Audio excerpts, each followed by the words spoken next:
What's going on, everybody? Welcome back to another episode of the Hardworking Happy Hour. I am Sean. And I'm Catherine, and as always, we'll be breaking down all things trades, entrepreneurship, turning your creativity into a passion, career.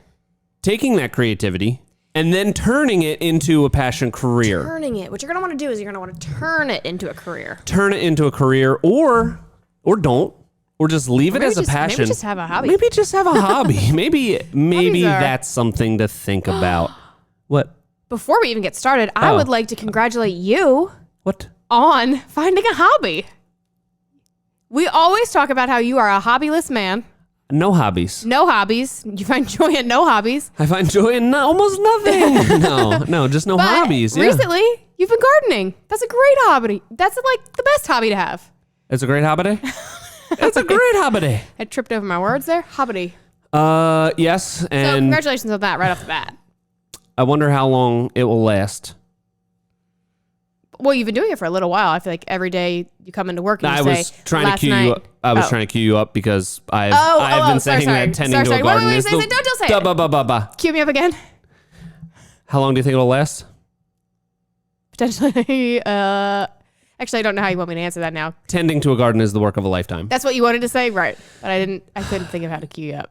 But that's okay. I hope that you do have it for a lifetime because what a peaceful, nice hobby. It is and has been very nice. It's nice. It's been so nice outside. Yeah. That like after Max goes to bed, go outside, crack open a nice cold Coke Zero.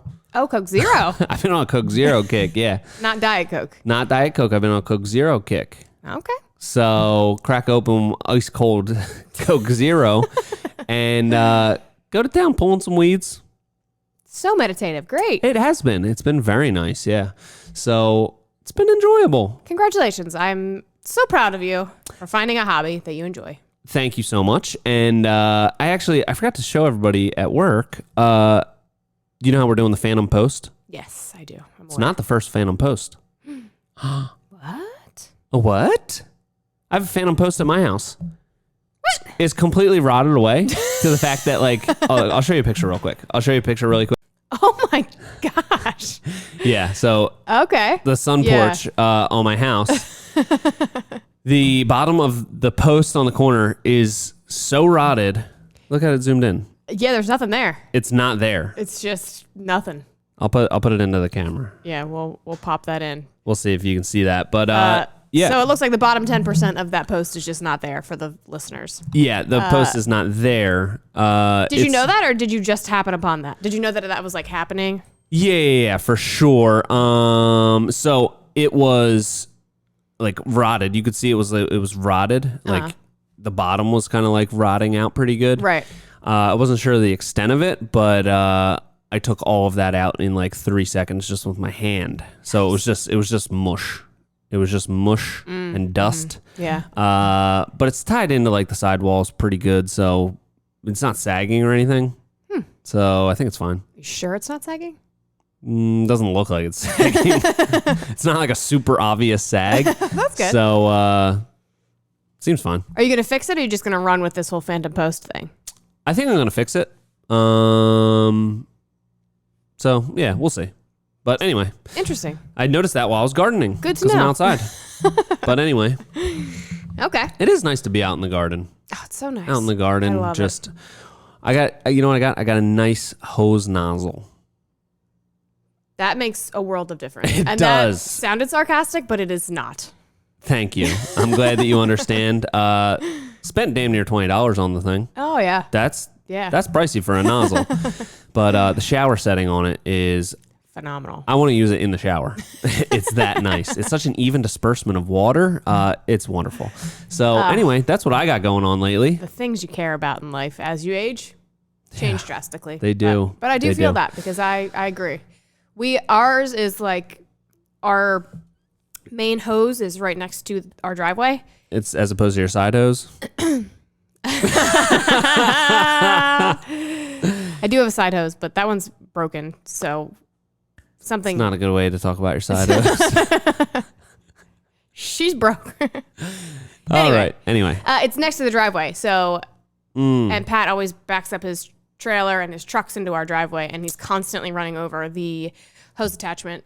And I don't want to place any blame on it, but it's usually my fault that I leave the hose attachment in the driveway. Okay. Yeah. It's a me thing, but Yep. I should not do that. But it's like It's just like in the middle of the driveway? No. We just have like a really thin driveway, and then there's like a small, like little gravel side to the driveway, and that's where the hose has to live. So even if it's just like slightly not on that, it's going to get run over. So I got you. So we don't have like there's not even room to put like a hose reel holder or anything. There's no room for that. Oh wow. So it's a precarious situation over there. Anyway, sounds horrible. But yeah, so he's constantly running him over. So then do you buy a cheap one because you're gonna run it over? Maybe you buy a really expensive one, and that is the signal to take care of it. Maybe. Anyway. Maybe. Great host segment. I totally agree. This segment brought to you by, I don't know who makes it, by Catherine Sidehose.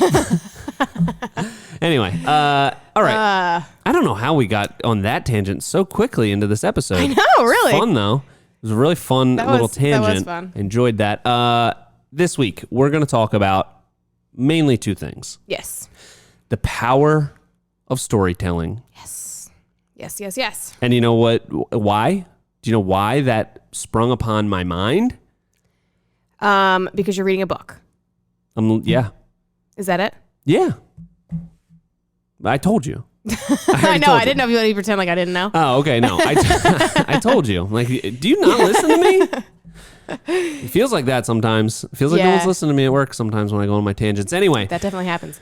It does. You're reading a book. I'm reading a book, and it's called Brain Hacks. Mm-hmm. And it is everything I need. It's everything I need. It's like geared towards people with ADHD, and it's like, does this sound like you? And it's like everything that they say is like, yeah, 100%. That's my life. Yeah. But it's just like kind of rattles off brain hack after brain hack and like how to integrate these things into your life with no story around it. And I was wondering, like, I'm listening to it, and I'm like, I'm having a really hard time retaining this information and like having any of it stick with me throughout the day.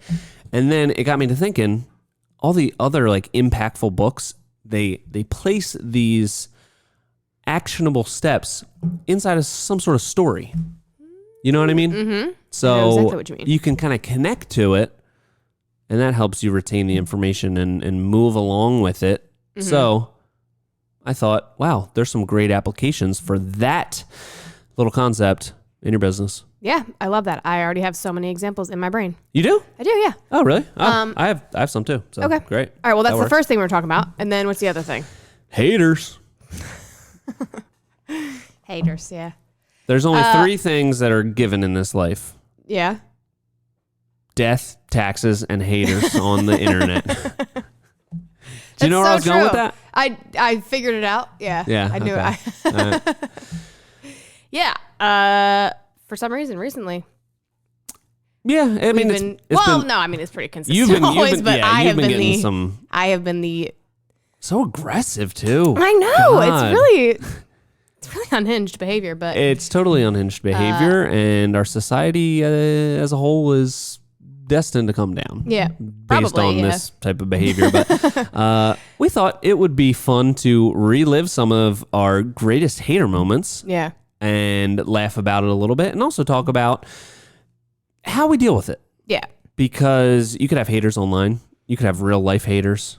You could have haters within your own family. Oh yeah, that happens. You know, the haters are everywhere. Yeah. You got to keep your hater blockers on. True. So, yeah, we'll get into that. And it's Mental Health Awareness Month. So, is it? Yeah. Cool. You didn't know that? Timing. I didn't, but now that you mention it. Are you not an ally to the mentally challenged? I am. I most certainly am. Oh, okay. I was going to make... Nothing. Anyway, what were you going to say? You were going to say something about me. You could say it. It's fine. You could say it. No, I'm not going to say it. It's bad. It's mean and it's bad, and I won't. I just whisper it then because it sounds funny. This is just an example of a hater. Okay. I was going to be a hater. Oh, no. I've turned into the very thing I've Salt to destroy. Dang it. Anyway. All right, Catherine will tell me what she was going to say later, and then I'll tell everyone next week. Anyway. But yeah, I did not realize that it was Mental Health Awareness Month. So, beautiful topic for that. Yeah. Because do you feel like it affects your mental health when you have to deal with these haters? No.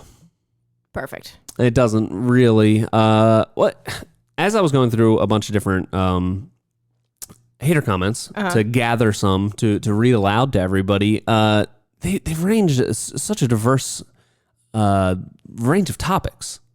True. It's my looks. Yeah. It's my attitude. Mm-hmm. It's the things I say. Yep. It's the designs. it's every facet of my being. They have picked apart. Yeah. So some of them maybe a little bit more than others. Maybe do a little bit. Yeah. Maybe I'm just stuffing it all down. Maybe it really does. Yeah. Anyway, we're going to get into it. It's going to be fun. And for the most part, it does not bother us. And we'll show you how we handle it. True.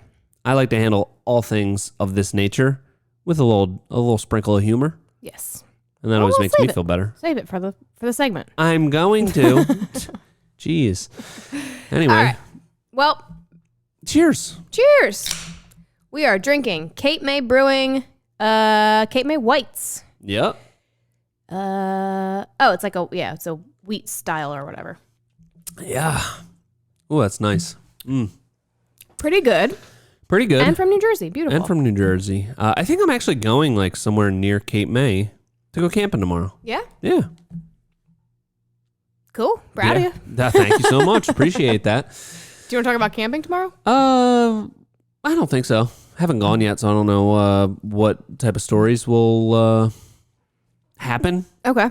But go with Max. That'll be fun. Is this his first camping trip? Yeah. Oh, really? Yep. That's really sweet. Okay. And we're going with Sarah's parents. They have a small camper. Yes. Very small.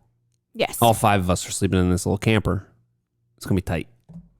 And 2 friends are going with you, too. And their child. Yes. I don't think they are also sleeping in the camper. I think they're sleeping in a tent. But it's going to be tight. It's going to be tight. It's going to be tight. And no offense to Max or anything, I think camping with Max is going to be slightly less fun than previous camping trips when we just went with our friends and drank a lot. Yeah. So we'll see. TBD. It's going to be really nice, though. It's going to be really nice memory making. For sure. If you want your kid to be a camper, I think you got to start when they're really young, right?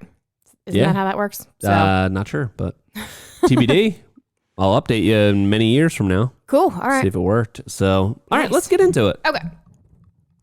Let's get into it. You want to start with the storytelling? Yeah, let's start with the storytelling. Okay. I think that's important. Let me start this off by telling a story. Okay.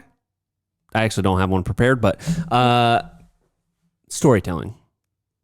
As I'm listening to this book, like I said, I'm sitting there thinking, well, I can hear the words, and they are all speaking to things that I really need to work on. These are good tips, but I'm not absorbing the information and connecting to it. And it took me quite a while to put my finger on what that was. Mm-hmm. And it was like the lack of a story format. Right. Giving some sort of real life experience to draw you in and relate to. And that's what can really drive it home. So I think I noticed that probably 2 days ago, maybe, as I was listening to this book, because I just started it. And then I went on a short little design consultation with a neighbor from a couple houses down from where we're working. And I noticed that when I talk to clients, I talk in almost a story. I put them into a story of their new backyard. Instead of just talking about, this is what we're going to do, this goes here, we're going to build it out of this. I always like to form any question in the sense of how they're going to use it. Put them in the space and say, okay, imagine, the deck comes out here, it goes over, and this is where the outdoor kitchen's going to be. And while you're cooking, you can be sitting over here, and you have the pool over there, and everything's going to flow so that when you're entertaining people, some people can be watching the TV over here. You can be right in the center of the action at the grill station. We can have an L come off of that where we can have bar stools. everything can look at the TV. And that's how I try to put the people in the space that hasn't been built yet, so that they're not thinking about exactly how far this comes out or what materials we're going to use. Like, none of that stuff is super important at that first stage. It's really setting them up so that they can see themselves in what you're going to build them. Yeah. Did that make sense? It did. You think so? Yeah. Thanks. And it's funny that you bring this up because I recently read this like study about why people connect with stories so much. And the example that they gave was when you like Google a recipe and then this recipe comes up, it's what you wanted, but there's like a 10 paragraph that's the worst thing about my grandma made this recipe in 1942 for her husband who was going off to war or whatever. And the reason why it's like that is because that's how you remember these things. Like if you just go to the recipe and you're like, okay, I don't care about any of that stuff, I'm just going to go to the recipe, which is what most people do. Yeah. You find the recipe, you read it, it's just facts on a page. It's nothing, there's nothing to connect to, and you're going to immediately forget that. But if you actually did read the story that goes along with it, you're going to remember it, or you'll at least remember enough to be like, okay, I remember I read that story about Natasha's grandmother or whatever. Yeah. And then you can remember it through that way, but it gives you more points to connect to when it's a story. And it's also why, as children, we're taught word problems, like math problems. Yeah. We're taught math problems in word problems because it's like it gives you something more to connect to than just that makes sense. Facts on a page. Mm-hmm. So it's like the same thing. If you want somebody to like really get like into it and get into like what you're doing. Yeah. What? Why are you nodding like that? I'm just so the recipe thing because this is a plague on on humankind is when you look for a recipe and you have to scroll down so far because like Johnny's great aunt Pam used to always bring this to whatever. It's like a million things. Like I just want to know how many teaspoons of salt do I put in these cookies. Are you saying that if you really connect to the story you're going to remember all of the amounts of things that go into the recipe? Or you're just going to remember the recipe itself. You are going to remember that you took the time to like remember. You're not going to remember I mean, maybe some people will. I don't know. I can't speak to everybody's memory. But you're just more likely to remember that like that you wasted your time. That you spent time finding this recipe and like now you can say like, oh, I remember I really liked this recipe because I read that story and it was about blah, blah. And then when you can easily go back to find it. Okay. But if you just read the recipe, that's gone from your memory. Like it's gone. You just read a simple thing, sense. Which is fine because nowadays most people, that's all you do anyway. You're like, okay. Like back in the day, this is very deep dive on recipe culture, but I love it. I love it. Back in the day, people would have like family recipes and like you would really have like a connection to these recipes. Nowadays, and people would cook the same things. Like, Nana was known for her... Nana only cooked 5 things. Blueberry buckle or whatever. Oh, I love blueberry buckle. Know, so good. Right? Yeah. But nowadays, most people, you're just like, okay, I should make something. What should I make? And then you'll Google like party favorite foods and then you click on something and you make it. Like it's just a very different way of doing things, but it's... That's a good point.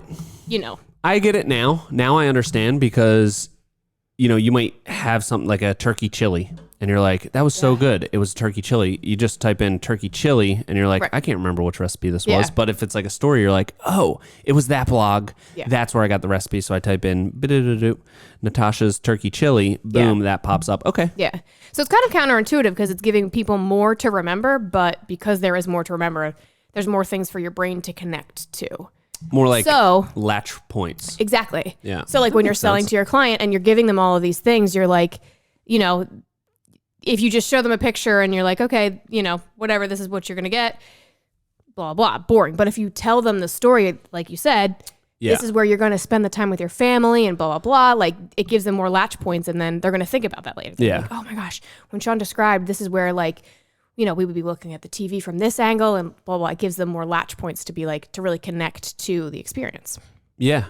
Yeah. And they say like a lot of times the wife is usually the decision maker. So I'll usually pull her aside and say, statistically speaking, more than likely, you guys are going to split up. There's going to be a custody battle. And most of the time, the mom keeps the house. You want this backyard to be sick so that your kids want to live here. That's a really good. No, I'm just kidding. I've never done that, but it might work in the right scenario. Sure, yeah. Keep that in your back pocket, I guess. It's a good trick. Anyway. Did you like that one? I did. That's a good one. I did not know where you were going with that. No, me either. A lot of times I don't even know where I'm going with things when I talk. But anyway, I like to give a lot of different examples of. So, all right, think about it. If they don't even have a backyard, like they don't know, they just have this idea of, I want to do stuff back here. I want to entertain. Mm-hmm. If you can, as you are explaining a potential layout for this backyard, you can also like put them in situations of how they could use it. So an example is, I was talking about how we would orient a TV wall. So I always like to say a TV wall is something that people are always going to gravitate towards. Like you want to at least have one out there so that sports games, all that kind of stuff, always try to orient the seating towards it and have it at one end of the project. So from all the other spaces that you're creating, that TV is visible. So I like to say, all right, imagine, if you have everybody over for an Eagles game, TV is going to be here. You could be cooking over at the outdoor kitchen. People could be sitting at that bar, or they could be sitting at this lounge setup that we've created right in front of the TV. But no matter where you are in this backyard, everybody can see the TV. So you could do sports games out here. You could do movie nights with all the kids. And no matter where you are in the backyard, you can see that TV. So little things like that, instead of just saying, this is where we could put a TV, it's the same exact thing, but you are explaining it in a way that they can put themselves into that situation and say, oh, wow, having all of my kids' friends over and having them like just hang out here, I can keep my eyes on them instead of them just playing around the neighborhood. Like that is the thing that a parent is going to like connect to. Right. And be like, oh, wow, our house could be like the hangout house. I can keep my eyes on my kids and they're not going to be running amok. Yeah. What do you think? Is that valid? Valid. Or should I just stick to the other tactic that I just came up with? The divorce thing? The divorce thing, yeah. Maybe do a case study, see which one works better. Yeah. Try out a couple ways. Okay. Perfect. All right. Well, that's some really good examples of storytelling when you're trying to sell. What about storytelling when it comes to like your business? Because that's the example that I was going to say. Well, if you have an example, then go for it. Okay. Yeah. So when you are doing anything like branding wise or marketing or anything like that, it's so important to keep your story consistent and be mindful of like what your story is. Yeah. And recently we have been kind of fighting. I mean, a little, yeah. A little bit, yeah. But changing some processes and just, Some people may have gone rogue in some certain situations, which is fine, and it's great to try new things. But you've done some things with like design and stuff that have kind of gone against what we normally do. Yes. And as we're talking about it and talking it out, and you're showing me these things, and you're very excited about it, which is great. Yep.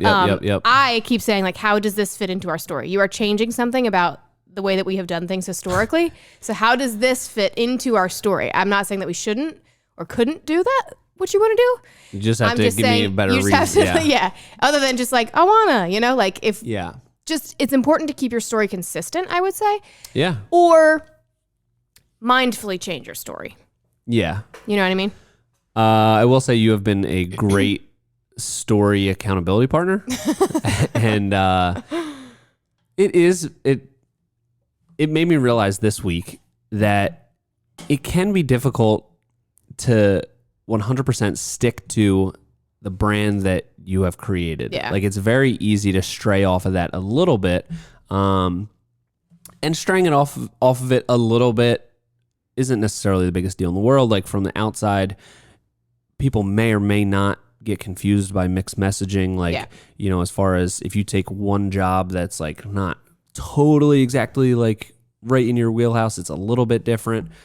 It might not be the best thing to stick to your story, but it's not going to like derail your whole business. But if you're doing these things without thoughtfully like deciding which way you're going to go on it, then you are kind of like not in the driver's seat. Exactly. So you have reminded me of that with I've decided to give a couple people discounts on designs just because they're loosely related to me, sort of. They're like my cousin's friend and my... That is in no way related to you. It's not? Your cousin's friend? That's like my second cousin. I guess it's not now. Okay. Well, what about my mom's best friend's niece that I've never met? Yeah, I guess that's not related either. No, not quite. What about the neighbor of somebody that we're working for? Loose associations. Very loose, yeah. Okay. That one I feel like I have a good reason because we're doing the job for our client right now. Mm-hmm. It's in the same neighborhood. They seemed really cool. Really got a good vibe off them. Yeah. And the job that we're doing right now, they only paid $1,500 for the design because we did the design like a year and a half ago. So I was like, yeah, naturally prices don't change over a year and a half. So. It was really just a heat of the moment kind of thing. It was. Yeah. Well, that was one thing that we were fighting about this week. But another thing, I was more so talking about this design that you're doing currently that you're working on. Yeah. Are you okay to talk about this? I think so, yeah. They have an existing stamped concrete patio. Yeah. And you are talking about like working that into your design, which is, it's a perfectly fine thing to do because it's pretty new. I don't know how new it is, but it's fine. It's in fine condition. Yeah. But historically, it is something that we do not do. We do complete backyard renovations. We don't incorporate existing things into our designs. Yes. And historically, we have been very steadfast on that. Yes. Yes. But this time it has changed. And this was the thing that I was like, how does this fit into our story? Because we don't want to do more jobs like this where we have to incorporate other elements that we haven't done. True. So why, what about this job is worth doing that, changing it for? It's my cousin's friend. Yeah, man. I bet all of your cousins probably have a bunch of friends. I don't have that many cousins though, so we'll work through that. And then we'll be back to normal. I have a lot of cousins. What about my cousins and their friends? No, I don't care about them. I'm in no way related to them. Okay. But my cousin's friends I am somewhat related to. No, it was more the fact that this person's followed us for so long. They were so excited about it. I know, and all of that is great. And I'm not saying that we can't and shouldn't. I'm just saying, like, why? Why? How does this fit into our story? Yeah. And you came up with a great design. It looks beautiful for what it's going to be. And what I figured was that we could go over that concrete slab. That's a perfect base, and it would be very easy, very minimal effort to put pavers over top of it and incorporate it into everything else. Mm-hmm. So that was a compromise. That's no compromise. We could change the shape of it. We could do. Looks great. Yeah, sure. A lot of things changed over Initially, I was like, "Yeah, we can keep this old deck frame." Yeah. And then you were like, "We don't do that." Like what? And I was like, "Well, it could be cool." I don't know what I was thinking at that moment. And then Aunt came in excited. like, Aunt was like, "No, we're not doing that. That's gonna be so much more work." Yeah. To keep it. And I was like, "That's true. All right, forget that. We're taking that down. We're building from scratch." Yes. And I think that it's, there are plenty of things that you can do and it's exciting to try new things, but just because you can do something doesn't mean that you should do something necessarily. Yeah. Unless you can justify how it fits into your story. Thank you for being my accountability partner for that. Not a problem. Happy to do it. Thank you and so much. I think that we came to a good understanding. And a good compromise. Are we still fighting? I don't think so. All right, perfect. I think we're done with that. But perfect.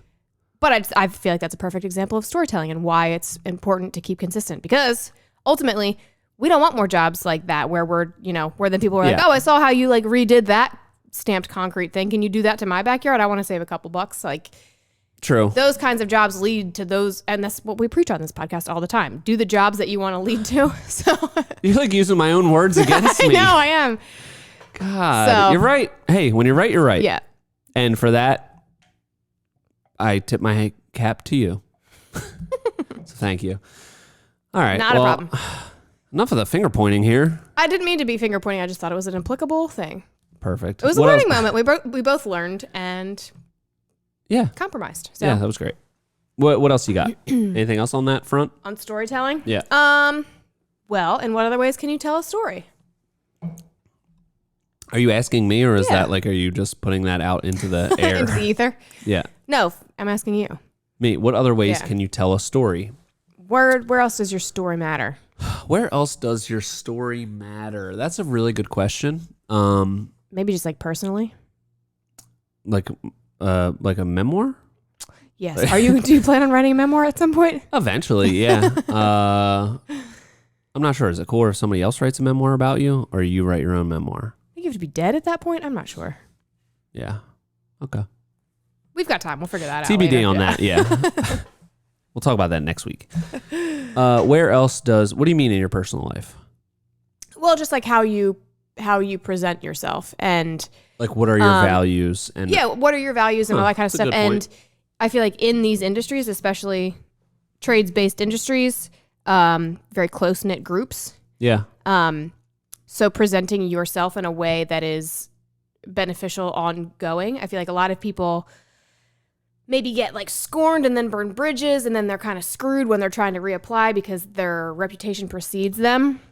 And I think that happens a lot because especially if you're something like a union carpenter or whatever, and you want, or maybe not in the union, I guess that wouldn't really matter. But like if you're a carpenter and you're trying to get hired by another local carpenter, they're gonna be like, I already heard about you. Like, ugh, stay away from that guy. Yeah. You know what I mean? Yeah, I guess so. I think having a set of core values and knowing what they are and using that to guide you through especially tough decisions is a really good thing to do and to have for yourself, because you're always going to be presented with difficult decisions throughout your life, whether to go one way or the other. What? You're like, what? No, nothing. I was just listening to you. Well, you made me lose my train of thought. I didn't do anything other than look at you. Yeah, you were looking at me like, where's he going with this? And now I forget. Thanks. Thank you so much. So sorry. Okay. Well, Catherine, sometimes in your life, you can come up against difficult decisions in life and in business. Yep. And if you have identified the core values of your story, the story of your life, it can help you with those decisions. That's a great point. That's a really good point. Thank you. I really think that's a great point. See, it came all the way back around, and I tied it up nicely. You did a great job. I saw it in your eyes. You were distracted. like, where is he going with this? You thought I was doing that thing where I just start talking, and then Were you not doing that? I was not doing that, no. I could tell that you thought that's what I was doing, but I had a fully formed thought that I was just trying to get out, and you were being a hater on me. Proud of you. Appreciate that. Great job. All right, well, with that, should we get into the hater stuff? Sure, yeah. How long have we been going? How long? Guess. You have to guess. If you're going to ask, you have to guess. 28. 33 minutes. Whoa. Yeah. I'm getting pretty good at guessing. I mean, I guess. I guess, yeah. You haven't gotten one right yet, but. Well, I mean, okay. All right, so haters. Catherine was being a little bit of a hater on me. A lot of people can be haters. We encounter it a lot online. Yes. You can have local haters. You can have, haters that are people that are the closest to you. Some people have parents that are haters on them. Yeah. Some people have siblings that are haters on them. Mm-hmm. Some people have spouses that are haters on them. Oh, God. Some people do. Yeah, that'd be sad. Yeah. Some people have kids that are haters on them. That's probably pretty common. Probably. Yeah. That's just like us calling our parents boomers. Yeah. Classic. Anyway, I think it's not only going to be fun to relive these moments and talk about how we navigate it mentally, but also, hopefully maybe give you some tools to cope with it in your own life, whether it's online, whether it is in person. I think it all comes down to self-confidence.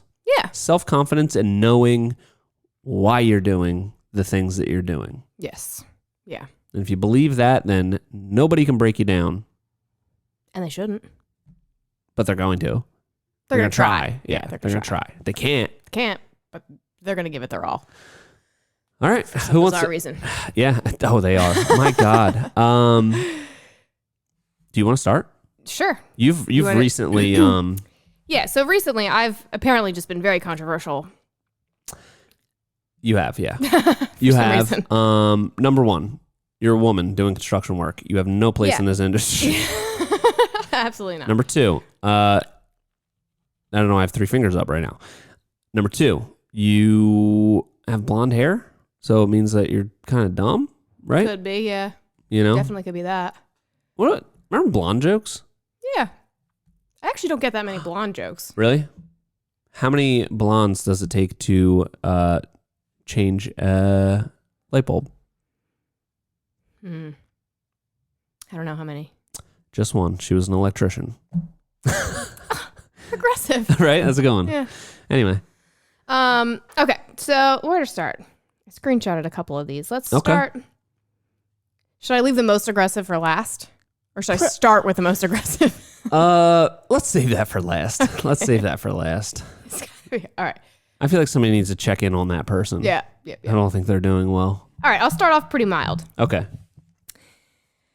Recently, look into the camera while you read it. Okay. Recently we posted a video and we were pouring a slab to go under stairs. And I was standing on the forms. And you're not supposed to stand on the forms, but it was just for a slab, and I could get a better angle because I was pulling the mesh into the concrete. I had a better angle than standing outside of it. Anyway, it's wholly not a big deal, but the internet really is very angry at me about it. Anyway, so one person said, the girl isn't even doing shit, LOL. And then someone else replied, yes, she is. She's standing on the forms and messing up the pitch, and she's making it look like women can do concrete too, which they can't. Now, wow. I highlighted this one because there was about 200 of the same thing basically said over and over and over again on these. And it is a frequent hater comment that I get that has something to do with my gender and not being able to do whatever. Which you are, it would be inappropriate for me to assume. So, and you've never asked, so you don't assume. Yeah, because it doesn't matter. I am a woman, and I do occasionally do construction work, and the people of the internet do not care for that for some reason, and I don't get it, and I wholly don't care, and I think it's funny. And in this particular instance, I was kind of like, I was standing on the form, and if you're doing finished concrete work, you're definitely not supposed to stand on the form. So, they're kind of right, but also... Well, I don't know. Who cares? There was also other comments that were like, I'm a super experienced concrete man for 700 years, and if you can't stand on your forms, then your forms ain't right. True. So... There's also that. Not many people, but a few people stuck up for you on that. Yeah. A few people. A couple people. But yeah, I just thought it was mostly funny. And also it was funny because that clip blew up overnight. So, especially on TikTok. So I wasn't even paying attention to it. I went home, didn't look at it overnight. And then you came in and you're like, did you see all your comments? And I was like, no. So it was really fun to go through and read all of them at once. Yeah. Yeah. That video's got, between Instagram and TikTok, I think over 4 million views. Yeah. So good job on that. Standing on those forums really got us, pumped up there. So did any part of that comment hurt you inside? No, not at all. No. No? So hater comments never bother me. I usually, especially if it's just like, oh, she's a woman, she can't do that. Okay, I don't even care. I pretty much ignore them. But I will say, of all the hater comments that I get, which any clip that I am in or visible in, people are either saying nice things or they're saying mean things. It's never, and usually it's about the way that I look or that I'm a woman. It's never about what I'm doing, except for this clip, which was standing on the forms. Yes.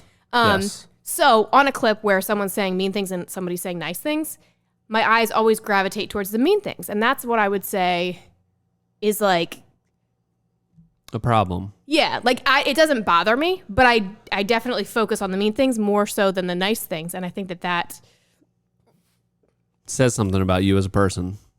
Is that what you're saying? No, I think that the hater comments just dull the nice things, Yeah, that's definitely true. Yeah. Because I was looking through old screenshots because sometimes we'll post them on, whenever a really good hater comment comes across, I'll reply to it and I'll take a screenshot, I'll post it to Instagram. Yeah.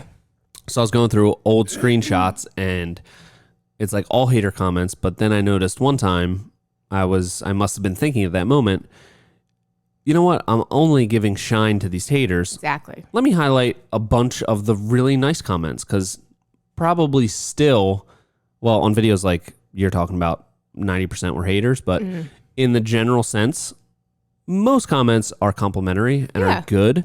But they do kind of get glazed over. So I think that's something to be mindful of. Be as or more mindful of the positive comments. Exactly. Than the negative comments, especially if you find yourself more affected by comments like that. Yeah. Yeah. Don't let the mean comments dull the shine of the nice comments. Yeah. Because usually if you look at it, I mean, unless you really suck at everything you do, like your breakdown is probably going to be close to even. You're probably also getting really nice things. So yeah. Which of those? And I was thinking the same thing, because when I was looking through mine, there was one comment that I was doing plugs on a video and somebody said like, good tip, Reese Witherspoon or something. And I thought that was nice and also creative. And I never really even paid attention to that. I was like, oh, that was nice. So, yeah. All right. Why don't you read a hater? All right. This one's kind of funny. All right. So this one isn't as directed directly at me, like all of the ones are at you. This was on a before and after time lapse of a whole project, and somebody said, their name is Neil, preferred it before. And like the before is always like, it's always a very stark difference from the before and after. So that was like I was like, I feel like you're doing this just to try to get under my skin here, Neil. So this is how I responded to Neil. I said, great, you have cheap taste, Neil. So got him on that one. Yeah, good job. That is one variety of the hater comments that we get, which is around the design. Yeah. And I think those are the ones that can bother me the most, I would say, because for whatever reason, I a lot of the comments are about, you know, I'm an idiot for wearing a backwards hat. I look like a D-bag or whatever. Those don't bother me too much. But the ones that are about the design, especially if I feel like there's any truth to it, then I'm like, that one hurts a little bit. Yeah. That one hurts a little bit. But that one didn't, because Neil doesn't know what he's talking about. Neil is an idiot, apparently. Yeah. So that was a fun one. That was a fun one. Yeah. I like that one. Yeah. Thanks, Neil. I think a lot of it is, I think when you respond to the haters, again, in real life or online, that is the best way to disarm them. Especially when you are, like, that was on a video that had like 5 million views. So tons of comments on it. This was on YouTube. So he's writing this comment, probably not thinking that I'm going to respond to it, because this is like, those videos are our most popular videos. It was from like a year prior, and it just happened to come across my feed, see a new comment, and he's probably thinking, I'm just going to put this up here. He's probably going to respond to it, because I got no response